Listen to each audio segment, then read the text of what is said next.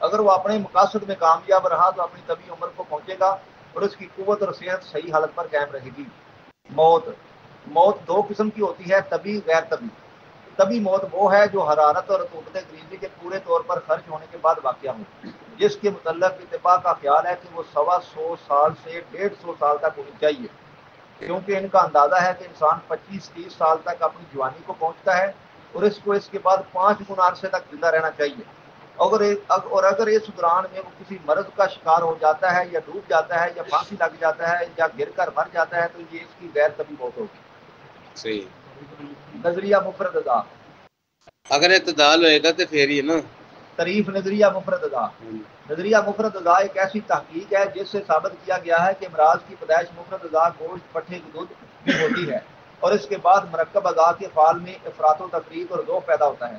علاج میں بھی مرکب اعضاء کی بجائے مفرد اعضاء کو مد نظر رکھنا چاہیے، کیونکہ انسان کے تمام مرکب اعضاء مفرد اعضاء کی بافتوں اور سنجا کی بنیادوں جدوں بھی کوئی چیز غذا منہ چ لقمہ پائی دا نا تو پہلے فرسٹ ایکشن جڑا ہوندا نا وہ آزاد ہوتے ہوندا کتے ہوندا آزاد کوئی بھی لقمہ منہ چ پائیے نا سب تو پہلے وہ اثرات آزاد ہوتے ہوندا صاف پہ گزرتے یا گزرات ہاں کی کردا ہے افراد تفرید ذوق پیدا کردا یا تحریک پیدا ہو جانی یا تحریک جتنے بھی ہوئے گا تینوں عضواں دے وچ اس طرح ہی ہوئے گا، ایک چ تحریک پیدا کر دے گی، ایک چ تحلیل، ایک چ تسکین، ٹھیک ہے۔ لیکن جو ہی وہ دوسرا ایکشن شروع ہوتا ہے سیکنڈری ایکشن جڑا شروع پھر خون چ ہوندا ہے، پھر اسی کروڑے چ ویکھنے ہاں، ٹھیک ہے، ذہن چ رکھنا۔ یہ علمی نظریہ ایک ایسا فلسفہ ہے جس میں انسان کو مفرد اعضاء کے تحت تقسیم کر دیا گیا ہے۔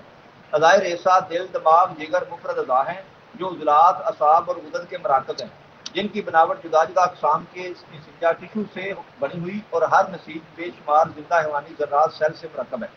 حیوانی ذرہ انسانی جسم کی اولین بنیاد فرسٹ یونٹ ہے۔ ہر حیوانی ذرہ اپنے اندر حرارت و قوت اور رطوبت، ہیٹ، فورس اور انرجی رکھتا ہے، جس کے تال کا نام صحت ہے۔ جب اس حیوانی ذرہ خلیہ کے افعال میں افراط و تفرید یا ذوق واقع ہوتا ہے تو اس کے اندر کی حرارت و قوت اور رطوبت میں اعتدال قائم نہیں رہتا، بس اس کا نام مرض ہے۔ اس حیوانی ذرہ کا اثر رسید پر پڑتا ہے، اس کے بعد مفرد اعضاء کے متعلق سے اعصاب و غدد اور عضلات وغیرہ کے مطابق گزرتا ہوا اپنے متعلقہ عضو رئیس میں ظاہر ہوتا ہے۔ ان میں افراط و تفرید اور ذوق کی شکل میں امراض و علامات پیدا ہوتی ہیں۔ علاج کی صورت میں انہیں مفرد اعضاء کے افعال درست کر دینے سے ایک حیوانی ذرہ سے لے کر عضو رئیس تک کے افعال تک درست ہو جاتے ہیں۔ بس یہی نظریہ مفرد اعضاء ہے۔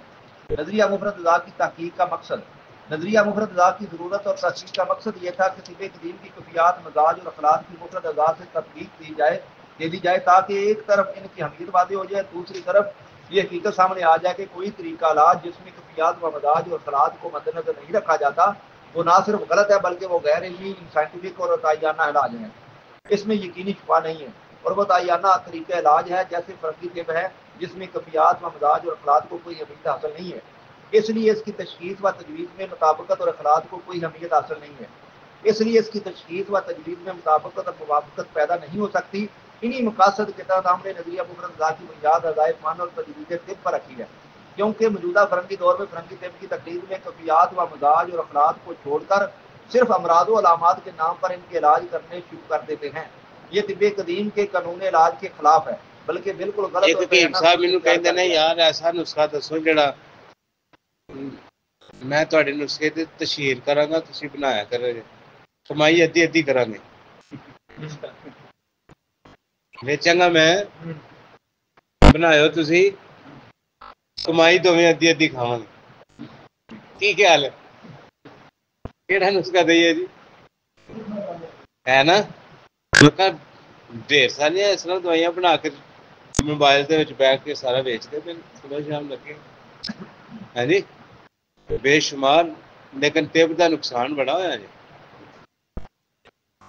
طب دا نقصان ہویا جتھے حکیم کول دوائی نہیں لین جاندے کہدے نال انہاں دی وجہ تو